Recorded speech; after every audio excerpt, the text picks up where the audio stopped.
அண்மை செய்தியை பார்த்து வருகிறோம்.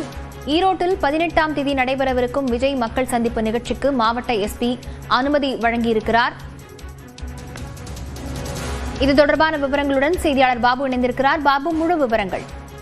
வணக்கம் லாவணி. அதாவது தமிழக வெற்றி கழகத்தின் தலைவரின் விஜயின் மக்கள் சந்திப்பு வருகிற ஈரோடு மாவட்டம் விஜயமங்கலம் அருகே உள்ள டோல்கேட் பகுதியில் 18ஆம் தேதி நடைபெறுகிறது. இந்த இடத்திற்கான அனுமதியை கேட்டு அக்கட்சியின் தலைமை நிர்வாகக்குழு தலைமை ஒருங்கிணைப்பாளர் செங்கோட்டையன் உள்ளிட்ட தாவேக்கினர் மாவட்ட ஆட்சியர் கந்தசாமி மற்றும் மாவட்ட காவல் கண்காணிப்பாளர் சுஜாதா ஆகியோரிடம் மனு அளித்திருந்தனர். இதனிடையே மக்கள் சந்திப்பு நடைபெறும் இடம் இந்து அறநிலையத்துக்கு சொந்தமான இடம் என்பதால் இந்து அறநிலையத்துடன் அனுமதி வாங்க வேண்டும் என கோரி இந்து அறநிலையத்துறையினர் எதிர்ப்பு தெரிவித்தனர். இந்த நிலையில் இந்த இடத்தை இன்று காலை மாவட்ட காவல் கண்காணிப்பாளர் சுஜாதா நேரில் ஆய்வு செய்தார்.